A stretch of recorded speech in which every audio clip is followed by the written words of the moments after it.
All right, ladies and gentlemen, we just got back from another double feature. Came back from kind of a banger of a double feature last week, but now we did a double feature this week. And we watched the highly anticipated, when this trailer came out, I'm pretty sure it got millions and millions of views. People were talking about it, and they were so hyped for this movie.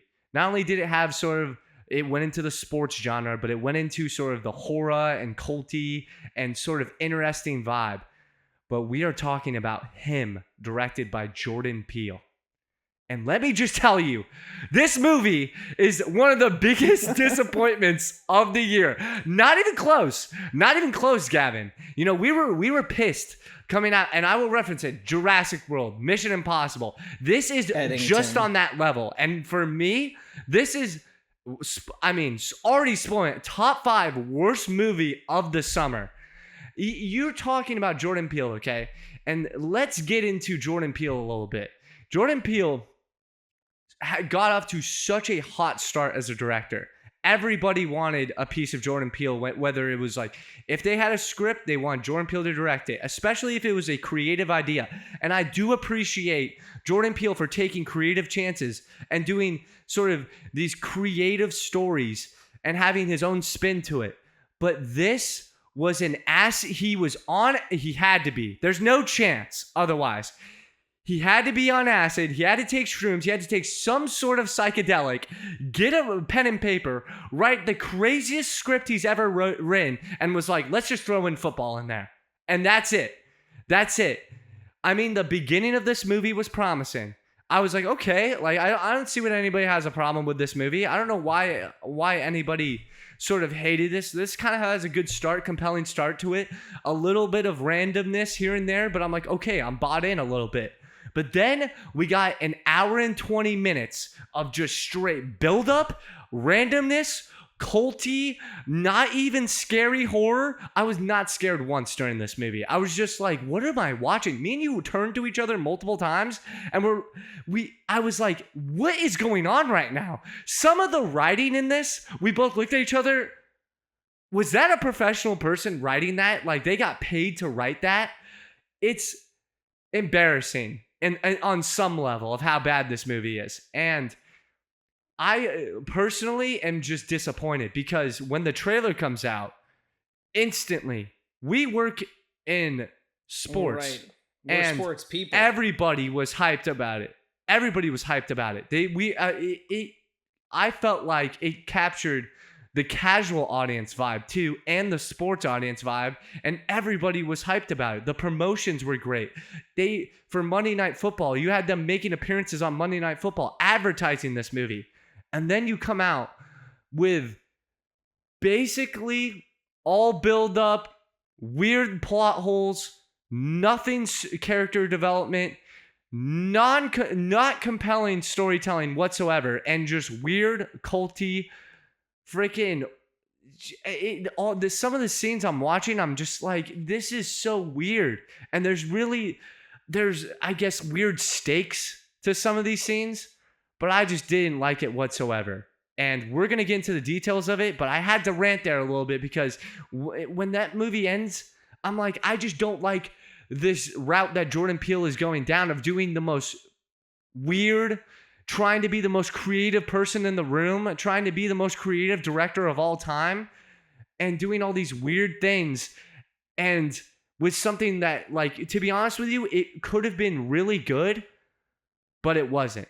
It was honestly a decent idea that could have been a great idea, a great story, but it had zero payoff, zero execution, and it was just terrible. I hated this movie. Yeah, I mean, let's talk about it from the standpoint of a sports fan.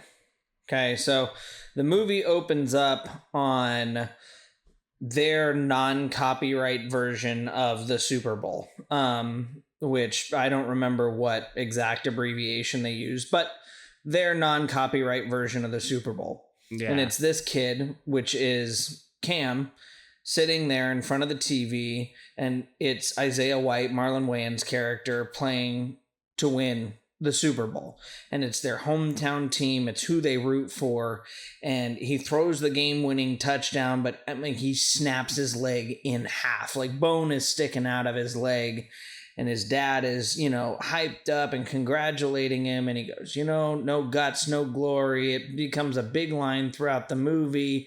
He's encouraging him. That's the most character development we see for Cam that makes sense the whole movie. The other character development is him slowly dipping into psychosis, slowly kind of becoming a bit of a psychopath, and then at the end of the movie, major spoiler ahead, him murdering 8 or 9 people just because he's tired of the way that things have been going. And it's just, the journey there doesn't make sense for it. The payoff doesn't make sense for it. And the lead up to it just doesn't lend itself, because when you come in, this is a kid who talks the whole movie about how his dad raised him to be a football player, raised him to love the game, raised him to love his family, raised him to love God, raised him to care about people and to work hard and to do all these things. To then at the end, after doing nothing except working out, having some weird experiences, and getting attacked at a football field where he used to play high school ball, he randomly becomes a psychotic killer that is trapped in some sort of devil-worshipping chaos, basically. No explanation. No explanation for some of these things. Right. It's just appears, happens, no explanation. It's ridiculous. It's the kind of thing where you get to the end of it and you go, I almost feel stupid getting to the end of this movie, because you look at it and you go, was I supposed to understand it? I feel like was there a deeper meaning to this? Supposed to understand it, but I'm now here and I don't really understand it. And I'm going to go over a couple more things that we talked about after the movie ended. But there's so many things that you're like, what is that even doing in here? Like, it just doesn't add up. It just doesn't make sense. And like, not for nothing. Let's go back. Tyreek Withers, who played Cam, turned in an awesome performance as an actor. Yeah, Marlon it wasn't that bad, no. Turned in an awesome performance as an actor. He's never done anything like this. He's always played goofy horror or comedy or, what have you. He's never done a serious role that's this serious and this dramatic and supposed to be, body horror-esque. He did a great job with his role as an actor. Everything surrounding it did not do a good job. Some of the cinematography, me and you both commented when the movie ended, some of it was beautifully shot. Some of the shots and the, effects were really creative. Set designs were really well done. The blood effects were really well done. Some of the moments were made to feel really tense and were. The makeup on the guy who took the football to the face like 8 times was really well done. The fight scene between Marlon and Tyreek at the end was really well done. Like, some of the things in this movie were really well done, but it's all the content of the actual movie that just kind of unfurls it into a disaster. It takes me out of it. And after the beginning, and this is what I'm talking about, we go to basically what he's talking about, training camp for out in the middle of the what desert, was the team called again? Out in the middle of the desert, already seeing culty. San Antonio Saviors, and he's going over there to meet Marlon Wayans' character, and you have these culty fans that kind of took me out of it too. I'm like, oh, what are we doing, man? What are you talking about when it comes to a football team? You're gonna have these culty, like, weirdo people out in the middle of the desert. I'm like, what is going on already? NFL fans, we see weird NFL fans, okay? Because we cut every NFL game. If there's a weird NFL fan, we've seen him. That guy for the Raiders who like completely silvers out his skin and comes in like head to toe covered in Raiders gear. Okay, a little strange, but like we see weird fans like that. These were guys who were putting on like goat heads and it was worshiping almost culty. devils Yes. and like just very culty and just weird. And like if the NFL had people doing stuff like that, they would have released a statement years ago and been like, not cool, cut it out. Like this is like not happening. And you definitely wouldn't be allowed to gather outside of a team's private practice facility. That's not a thing that you can just do. Like, and they're just coming up to the car too. Like he pulls up and they're up against his car, spitting on his window, and it was so weird. It just and out of context. It just didn't make sense. And it's just not my vibe. Like I'm not a big, I get weirded out when it comes to like culty stuff like that. But if you're going to do something like that, it's got to be explained. It's got to have some like context to it. Like give me like, why is this happening? Why are these, devils almost, or these like mysterious beings coming up to Cam and like hitting him on the head with an axe? Like, is it because of his downfall? Is it because of his mental illness? Like, I guess you could say that. I guess there were certain shots that sort of describe that. But the whole entire time when we're set in this training camp, and I'm thinking, like, when are we going to get out of this, okay? There's got to be a point when he gets out of this place. But we never leave this area. And it's not that interesting of a place. When they get on the field and they're doing their practice stuff, it's all right stuff. Like you talked about with the guy getting hit in the face. Funny side note. And, before you continue, yes. This is exactly the same place where they shot Nope. So they just used the exact same location of Jordan Peele's last movie. Oh, really? To shoot this entire goodness. movie. Carry on. But I mean, that's not necessary. I get it. It probably saved them money, whatever you want to do.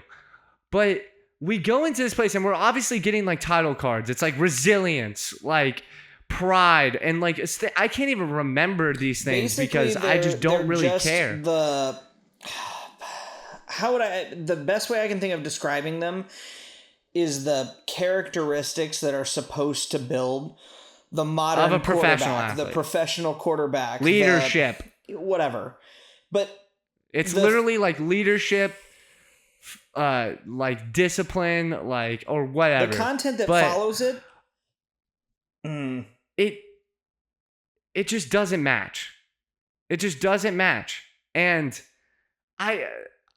I really was just taken out of this whole entire training camp scene. Some of the writing's super weird.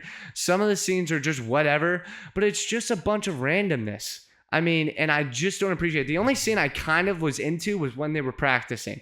But then after that, it just all goes downhill from there. And I didn't care about Cam's character. I didn't start caring about Marlon Wayans' character at all. And there was really just no point to it. At one point, there's this random scene with the superfans, which feels so random, by the way. Why don't you just make it about Cam and Marlon Wayans' character, and then we move on, and then we build off that? Why do we have to have this weird scene that has no significance to it whatsoever? They reference it, but they don't ever come back to it and explain like why this is happening to him. Is these superfans break into the sauna. Two of them are waiting outside the sauna, and one of the girls is waiting inside the sauna, and she picks up one of the sauna rocks and goes to smash his head in because they don't want Cam to replace Isaiah out on the field. And he gets up and chokes her and then almost kills her and doesn't. And then Isaiah goes and picks her up and throws her across the room. And then just sits outside the sauna and stares at them and says he's got to go watch film. And like, oh my God, that's another thing. Like, what are we doing? Oh, we got to go watch film. It's just so stupid. It's all so random. It's all so random. And you're in a top dollar facility. this is supposed to be his practice facility away from the team in the off season. So hypothetically, nobody's supposed to be able to get in here. And you're telling me that this got infiltrated by a couple of like super fans who don't look like they've bathed or showered or anything, and they're kind of just living out in the middle of the desert all the time, and they infiltrated your super secret facility and snuck into the sauna past the 30 other people that are there all the time with no problem. Like, I mean, come on. Like, it's just not logical. It just doesn't add up. It doesn't make sense. And Jim Jeffries, who plays Marco, the medic, plays a similar kind of role. He sort of just shows up there, sticks Cam with needles occasionally, says weird random one-liners to him, and then disappears. Yes, weird. And that's it. Like, I mean, he's like, oh, you're going to thank me for this later. Sticks him with a needle and then disappears. And you're like, okay. And what? At one point, at one point, Cam literally can't walk, and there's a needle that says run. And I understand I understand where he's coming from, okay? He's trying to reference like performance enhancing drugs and all this stuff, and, you know, people sacrificing their bodies to get the best possible performance and all this stuff. I understand where Jordan Peele is coming from when he's trying to make this movie, that people, you know, you're taking sort of a horror vibe to what professional athletes like are willing to sacrifice on a daily basis to become the best possible athletes they can be. And it just doesn't execute that well to me because none of it is explained. And I get it. Nothing has to be explained to me, okay, as a fan. But when you're having so much random acid, like hallucination stuff, you got to explain some of it to me. Like, why are these people popping up? Why is he getting brain trauma from a random guy? Why are we having these free agents come in and these people, you know, show up in like practices? What is the purpose of this? And some of it, I guess, is hinted at, but all of this stuff is just taking me completely out of the character development and the story of it. And I just could not get locked into the movie. I mean, I was kind of just like zoning out sometimes. I'm like, what am I watching? What am I watching? And I'm going to reference one of the free agent scenes since you brought them up. They come in and they're doing a QB hit drill. So he sends each of these guys padded up and in helmets to go try and hit and tackle Cam. And the purpose of it is to show him the speed and the danger of the NFL and all this other stuff. And they keep knocking him around, and it's making his ears ring. It's blurring his vision. Isaiah gets in his face and screams at him, "What are you willing to sacrifice to be in the league?" And he says, "Anything." The very next sequence of events that happens after that is this guy running at him, and instead of shedding the tackle or doing something that would be kind of football-esque, which would make sense, he takes his head and full-on headbutts this guy to the point where he's unconscious and just writhing on the ground.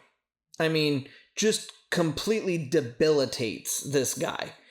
And he's, celebrating. Look at that. Oh, we got a dead defender here. Oh my gosh. And I'm going, okay, so if the purpose is to make him tough and resilient for the NFL, that's the kind of thing that would get you evacuated from the NFL. Like, I'm just imagining Aaron Rodgers going up to somebody next week and just absolutely headbutting the absolute mess out of a defensive end to the point where he's twitching on the ground, and him being allowed to play ever again. Like, what?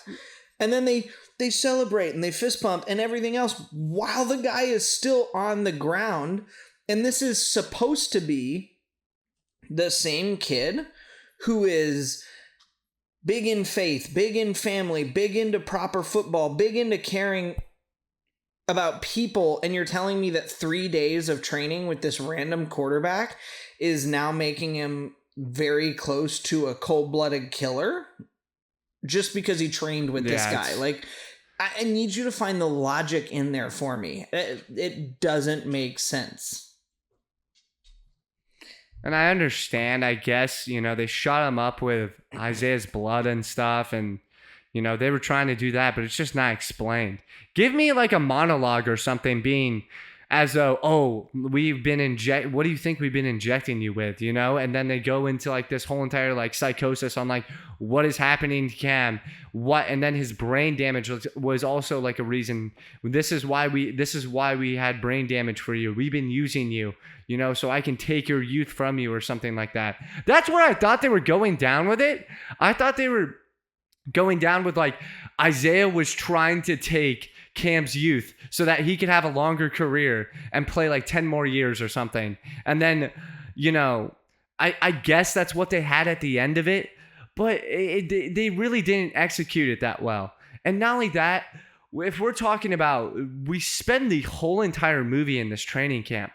I am sitting there the whole entire time being like, is he going to get on the field? Are we going to see this guy in an arena playing football, seeing the benefits or whatever of this training camp ever? Are we going to see him thriving and then seeing the decline of like this training camp or what he was shot up with?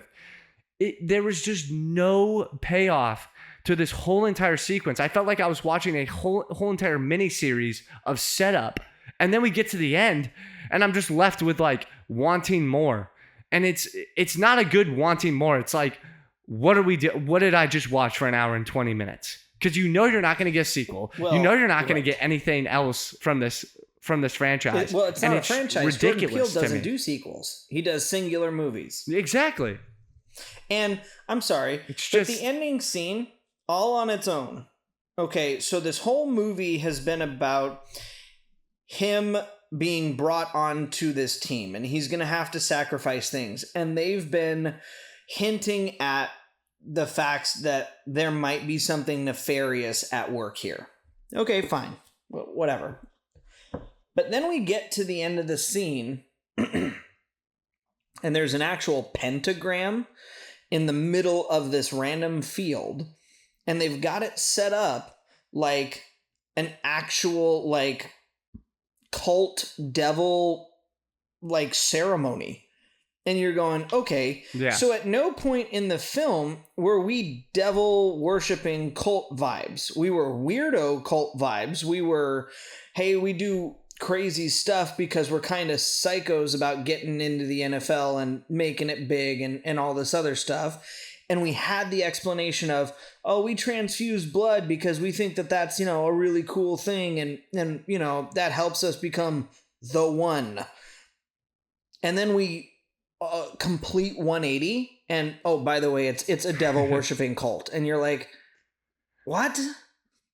Like signing, I get it was like signing a contract, but it was like signing the contract, signing yourself over like to the devil, like, and blah, blah, blah. Yeah. But then it was the contrast to signing himself over to the devil is him taking this old medieval weapon and this sword, and he kills brutally 7 people.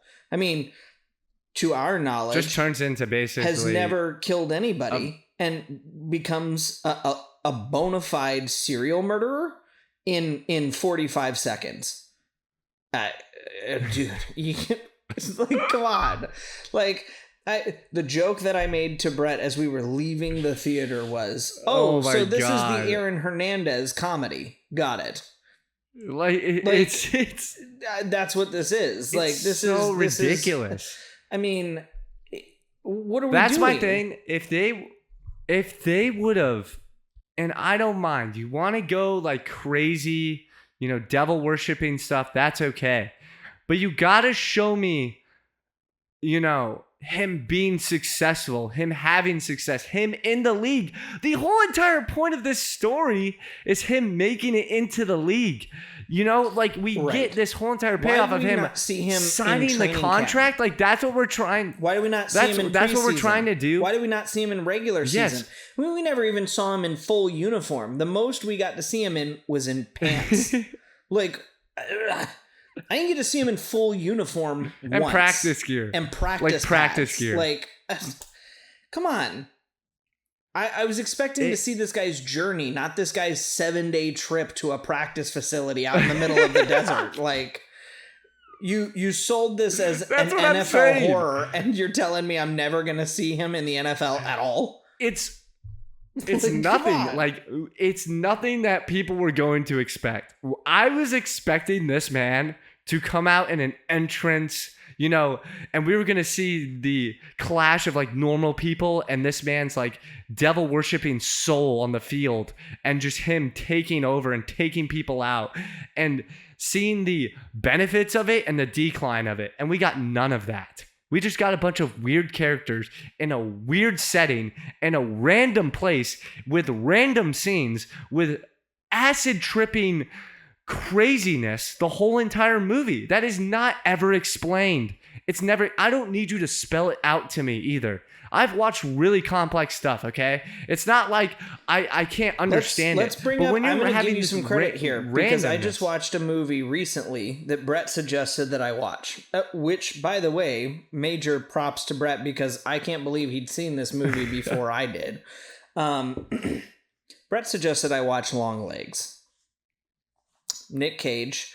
Yes. Very culty, very devil worshipping, very weird, very intense, religious, thriller, crazy, just absolutely nutty movie. Great movie. I loved it. It was fantastic. They did a great job with it. It definitely gave you not the scary sense of horror, but kind of just that nervous sense of horror and suspense the whole time.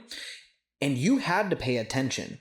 There's so many little things in that movie that if you don't pay attention and you're not locked in, you will miss a major plot point. But when I got to zeros at the end of that movie, I knew exactly who Longlegs was. I knew who his partner was. I knew who they worshipped. I knew why they worshipped. I knew what their purpose was. I knew how they did it. And I knew that if certain things didn't happen, it was just going to continue to happen on down the line because of the methods that they used. It's an example of how you do a cult movie well, because there's so much mystery throughout the whole thing. I mean, you don't find out the answers to anything until the final 5 or 10 minutes of the movie. But when it hits you, it's like, oh my gosh, that's the answer? That's what's been going on the whole time, and it was so good. This is the exact opposite of that. I have no answers, only questions, and they're not good questions. Like, it's bad. I have no answers, only questions. It's just so funny. They're not good questions. Ridiculous. They're not. Like, It's a bad example of a bad cult movie done with a bad script, with good actors, with bad writing. You had good elements of things throughout the movie. You had decent cinematography. You had good effects. You had good actors. But then you surrounded it with a bad story, bad plot, bad character development, bad elements from the cult. And you tried to squish it all together, and you left out the best part of what makes those movies entertaining. And it's not good. It's just not good. Yes. And not only that, the hype around this movie was everybody wanted to go see this movie. Everyone.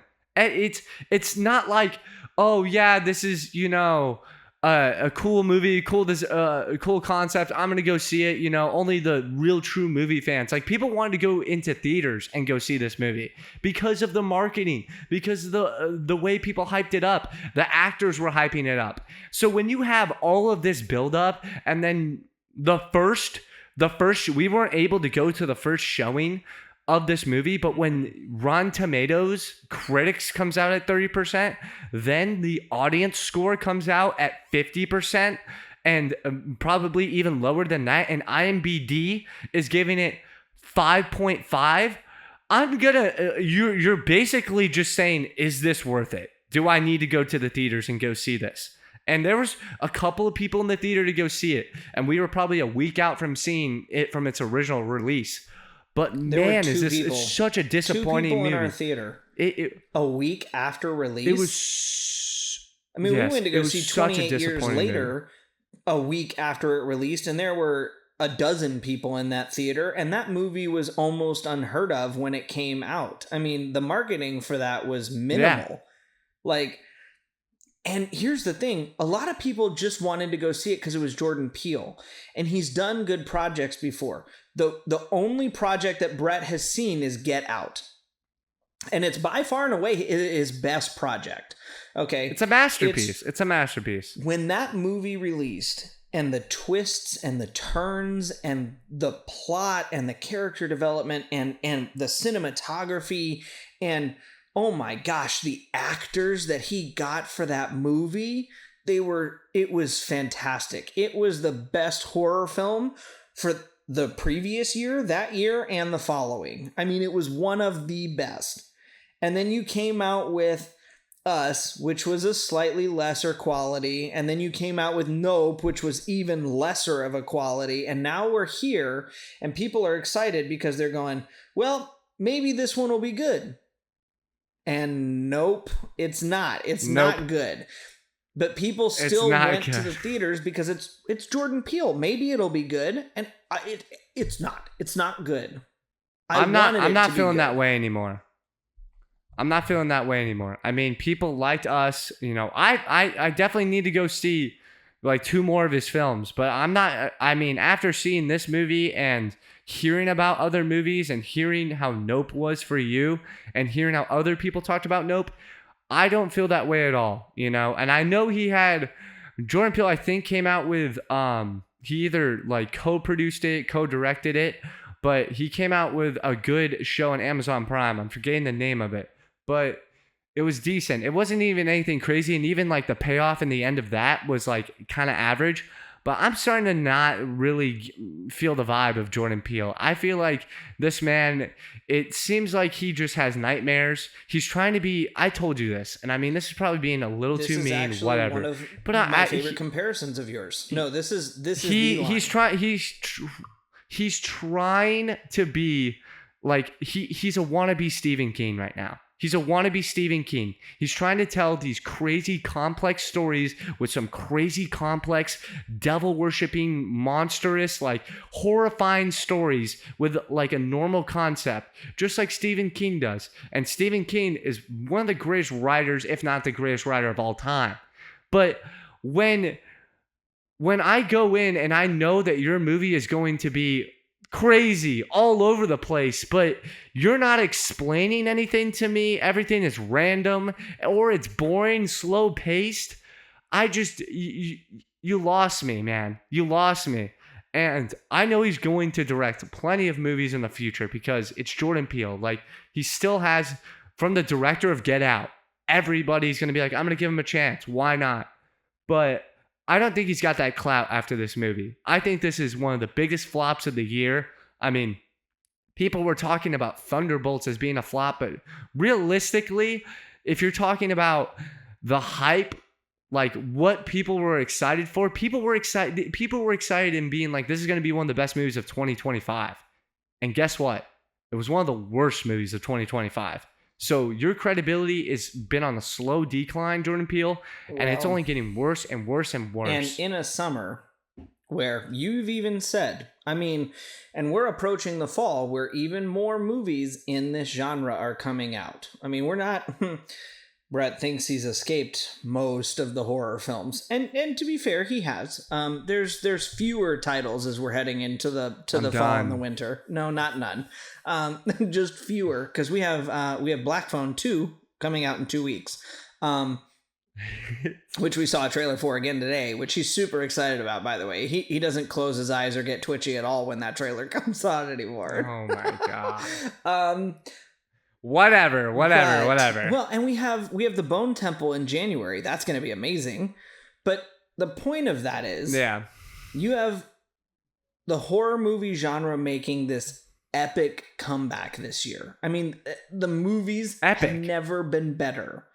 If there was a time to make an absolute banger of a horror film and really kill it, to get your name back on top, to really skyrocket your stock to make sure that people continually wanted to see your movies, continually wanted to see you making stuff, this is the year to do it. And you released this? I mean, if we're ranking horror movies from the summer, this goes below the James Franco body horror film, okay? I'm sorry. Yeah. It just does. And I didn't like that film either, but this goes below it. It does. And it's disappointing. And for me kind of trying to get back into Jordan Peele and loving Get Out, loving that masterpiece, you know, I probably should have watched Us, a couple more projects before watching this one. But I told you before we got on here, I'm bookended now. Like, it's like I've watched his best and now I've watched his worst. And now I'm probably just going to watch the two in the middle. And it doesn't matter because, you know, I've just heard nothing but whatever things. But I can obviously, you know, have my own opinion on it. But these are 3 straight kind of like questionable projects where we're kind of understanding, like, he's telling these stories with all buildup and no payoff. And yeah, that's frustrating. It is frustrating because, I mean, it is what it is. That brings us to an excellent point for our review. What is your score for this movie? Oh my God. I am giving this... Get ready for it. I'm giving this a 4. Oh, yeah. It's a 4. I knew it was going to be low, but it's horrendous. It's horrendous, man. I don't like this whatsoever. It's so bad. I told you before this movie came out, I said, listen, this is either going to be the greatest movie of all time or it's going to be the worst movie of all time. And it was probably one of the worst movies of the summer. That's just what it was. It was terrible. Yeah. I'm actually going to give it a little lower than you. The only points this one wins for me is for cinematography.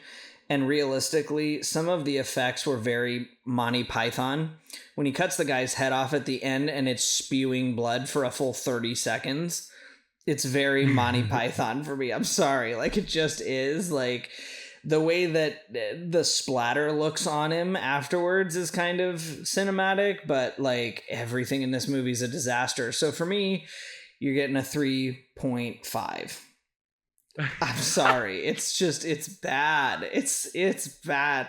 I didn't give you as bad as I gave Jurassic World. So like, you're welcome, but like it's bad. And I have high expectations. Oh my God, what do we give Jurassic World? I don't even remember. I think it was 1s and 2s, honestly. Like, it was bad. And honestly, if we see another movie that's as bad as Jurassic World again, I might cry. That was so bad. Eddington, yeah, Jurassic World, him. You guys have work to do, okay? You guys do. You guys are coming in as the worst movies of the year. I mean, the way we're developing original content right now. I mean, and listen, it's an original idea. I appreciate it, but God damn it, man! I mean, it doesn't excuse you from, you know, doing the most basic level things in a movie. The basics of just explaining what the heck is going on or why these things are happening. Or, you know, this person shows up, please just explain it. But that's all I have to say. It was a weird movie. We both looked at each other at certain points and we're like, what is going on? The sideway glance it was a wild experience. My favorite part of that movie. It had nothing to do with the movie, and it was more of our interaction. There was a line. There was a line that just in that movie that was so wild. I looked at you and I just go, did he really just say that? I can't even repeat it, but like, my goodness. Gosh, I was like, what is going on? Yep. Yeah, no, I remember exactly which one you're talking about. I just remember just looking at you and shaking my head and being like, no. Nope. In brighter and better news, A Big, Bold, Beautiful Journey is the second movie that we saw. That review will also be coming up soon. And despite the fact that it's getting torn to shreds online, it is not nearly as bad as people are saying. No. Check back in with us No. for our review, as we will be going over exactly why people are overreacting about the quality of that movie and maybe underreacting about the quality of this one. But we'll catch you guys at the next one. All right, quit giggling and do the outro. Here we go. See you, lads.